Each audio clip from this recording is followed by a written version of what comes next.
नांदेड़, महाराष्ट्र के नांदेड़ शहर से ऑल इंडिया मजलिस-ए-इत्तेहादुल मुस्लिमीन AIMIM की राजनीतिक सक्रियता को दर्शाती एक महत्वपूर्ण खबर सामने आई है। आगामी राजनीतिक चुनौतियों का सामना करने और पार्टी संगठन को नई ऊर्जा देने के उद्देश्य से AIMIM ने एक विशाल कार्यकर्ता सम्मेलन का आयोजन किया। इस बैठक में कार्यकर्ताओं का भारी उत्साह देखने को मिला, जो पार्टी की स्थानीय राजनीति में बढ़ती पैठ का संकेत है। सम्मेलन को संबोधित करते हुए AIMIM के नांदेड़ जिला अध्यक्ष मिर्जा अमजद बेग ने कार्यकर्ताओं को जमीनी स्तर पर काम करने और सीधे जनता से जुड़ने का स्पष्ट निर्देश दिया। उन्होंने कहा कि पार्टी का मुख्य लक्ष्य समाज के हर वर्ग तक पहुंचना और उनकी समस्याओं को पुरजोर तरीके से उठाना है। जिला अध्यक्ष मिर्जा अमजद बेग ने संगठन की मजबूती के लिए एक विस्तृत रणनीति पर जोर दिया। उन्होंने कार्यकर्ताओं से बूथ स्तर पर संगठन को मजबूत बनाने, सक्रियता से नए सदस्यों को पार्टी से जोड़ने और AIMIM की नीतियों और विचारों को प्रभावी ढंग से आम जनता तक पहुंचाने के लिए विस्तृत निर्देश दिए। कार्यकर्ताओं की भारी उपस्थिति ने ये स्पष्ट कर दिया है कि AIMIM नांदेड़ की स्थानीय राजनीति में अपनी स्थिति और मजबूत करने की तैयारी में है। इस सम्मेलन को पार्टी की सक्रियता और जमीनी जुड़ाव बढ़ाने की दिशा में एक महत्वपूर्ण कदम माना जा रहा है। मौका है कि काफी अरसे के बाद हम लोग एक दूसरे के रूबरू हुए हैं, एक साथ तमाम लोग जमा हुए हैं। हम एक दूसरे से अपने तबादले ख्याल कर रहे हैं, हमारे तालुका जात के, हमारे शहरों के मसाइल हम लोग रख रहे हैं। तो इसकी कोई वजह बना है तो ये वही अशखास है जो स्टेज पे मौजूद हैं। अजीज साथियों, बुजुर्गों और दोस्तों, यकीनन मजलिस-ए-इत्तेहादुल मुस्लिमीन एक सियासी जमात नहीं बल्कि उन तमाम मजलूमों की एक बेबाक आवाज़ है जो आए दिन हमारे मजालिम की तर्जुमानी करते हैं और उस क़यादत के ज़ेर क़यादत हम लोग काम कर रहे हैं, जिसे दुनिया नक़ीब मिल्लत बैरिस्टर असदुद्दीन अवैसी साहब के नाम से जानती है। अजीज साथियों, मोहतरम बुजुर्गों, यकीनन इलेक्शन करीब है। कई सियासी पार्टियां मुतहर्रिक हो गई हैं। जिस तरह से मुतहर्रिक होती है कि 5 साल में इलेक्शन लड़ो, उसके बाद जब 5 साल के इलेक्शन आते हैं उस वक्त 2 महीने 1 महीना कब्ल मुतहर्रिक हो जाओ। लेकिन कुर्बान जाइए मजलिस-ए-इत्तेहादुल मुस्लिमीन के इन जियालों पर और इस जमात पर कि जो हमेशा मजलूमों के दरमियान में रहकर मजलूमों के जुल्म की तर्जुमानी ही नहीं करती बल्कि वक्त का गिरेबां पकड़ के, वक्त की हुकूमत का गिरेबां पकड़ के हमारे मुतलबात को भी मनवाती है। अजीज साथियों, नांदेड़ का हाल आपको मालूम है कि जमात के आला कायदीन के फैसले का इंतजार था कि कोई कायद आए और इस तरह का प्रोग्राम हो, लेकिन दूसरी पार्टियां, चाहे वो कांग्रेस हो, दोनों राष्ट्रवादियां हो या दूसरी पार्टियां हो, बहुत मुतहर्रिक थी, बहुत लोग खुश भी हो रहे थे। लेकिन उनके कायदीन जो है, उनके लीडर्स जो है, उनके दिल में यह डर बराबर मौजूद था कि अगर मजलिस-ए-इत्तेहादुल मुस्लिमीन अगर 1 महीना कबल भी अगर अपने काम को शुरू करती है तो यकीनन लोग जोक दर जोक मजलिस-ए-इत्तेहादुल मुस्लिमीन की ताईद में जमा हो जाएंगे।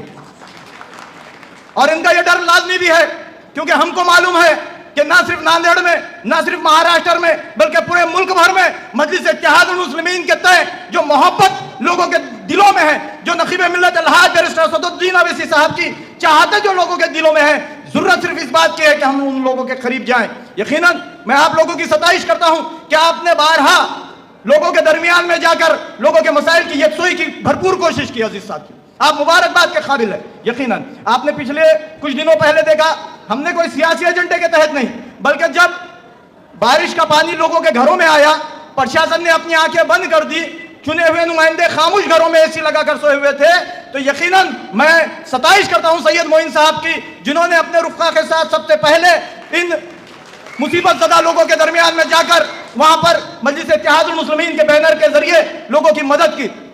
और इसमें कोई हमारा सियासी मकसद नहीं था बल्कि यही था कि मजलिस-ए-इत्तेहादुल मुस्लिमीन का क़याम सिर्फ इसलिए अमल में आया है कि हम लोगों के दरमियान में जाके उनके मसाइल की यकसुई करें। और इस बात के लिए खतेदन नहीं आया है कि हम लोग हमारे एजाज के लिए, हमारे बड़ेपन के लिए हम जीत के ऐवानों में जाएं, हमारी गाड़ियों पे लाल बत्ती हो, इसके लिए हमने कभी भी कोशिश नहीं की। जनाब फिरोज खान लाला साहब ने भी मुसलसल कई सालों तक नांदेड़ में अपने खिदमात को अंजाम दिया है और यकीनन तालुका जात में आप लोगों ने भी अपने खिदमात को अंजाम दिया है। लेकिन अब वक्त आ गया है कि हम लोगों के दरमियान में जाएं, इलेक्टोरल पॉलिटिक्स में हिस्सा लें। इसलिए जरूरी है कि हम हमारे मुतालबात को हमारे ऑफिसों में बैठकर, हमारे पान शॉपों पर या होटलों में बैठकर नहीं मनवा सकते। यकीनन आप लोगों के दरमियान में से लोगों को ऐवान में जाना होगा, ऐवान में इसलिए जाना होगा कि जो नाअहल लोग आपकी खामोशी की वजह से उन गद्दियों पर बैठे हुए और गद्दियों का मजा भी ले रहे हैं, लोगों के दरमियान में नहीं आते, तो आपको वहां पर जाकर प्रशासन का हिस्सा बनकर लोगों के मसाइल को हल करना होगा। अजीज साथियों, यकीनन जो आला कायदीन ने कहा है, मैं एक मरतबा फिर से कह दूं कि नांदेड़, ना सिर्फ नांदेड़ बल्कि पूरे महाराष्ट्र में, लेकिन मैं नांदेड़ की बात करूंगा कि नांदेड़ में जितने इलेक्शंस आएंगे मजलिस इत्तेहादुल मुस्लिमीन पूरी ताकत के साथ वहां पर हिस्सा लेगी। तमाम कायदीन की मौजूदगी में बोल रहा हूं, हालांकि मुझसे बेशतर और बड़े कायदीन बैठे हुए हैं, लेकिन क्योंकि मैंने उनकी जुबानी सुना है इसलिए आप लोगों के सामने रख रहा हूं। अजीज साथियों, मैं आप तमाम का मशकूर हूं कि आपने एक लंबा सफर तय कर यहां पहुंचे, और मैं खास तौर पर हमारे कायद जनाब समीर साजिद साहब का मशकूर हूं कि उन्होंने हमारी हिम्मत पर यहां पर वक्त दिया और अब वो मुसलसल वक्त देंगे भी इंशाल्लाह। मैं उन तमाम उनकी टीम का भी मशकूर हूं, और आखिर में सिर्फ ये कहूंगा कि आपने किया, बहुत सारे काम किए, लेकिन देखने में ये आया कि बहुत दिनों से हम लोग ज्यादा मुतहरिक नहीं थे। तो कायदीन अपने ख्यालात आपके सामने रखेंगे। आप जब अपने ताल्लुकात में, अपने शहरों में वापस जाएंगे तो एक नए जोश, एक नई उमंग के साथ, एक नए जज्बे के साथ वहां पर मजलिस इत्तेहादुल मुस्लिमीन का आपको कारवां को आगे लेना पड़ेगा, क्योंकि हमारा कायद बिना सरो सामान के अपने काफिले को पूरे हिंदुस्तान में लेकर घूम रहे हैं। कहीं ना कहीं हमको उनकी ताकत बनना पड़ेगा। जी साथियों, मैं एक मरतबा फिर से आप तमाम का मशकूर हूं कि आप लोग यहां पर पहुंचे और कायदीन ने मुझे अपने ख्यालात का इजहार रखने का मौका दिया। मैं उनका भी मशकूर हूं। खुदा हाफिज।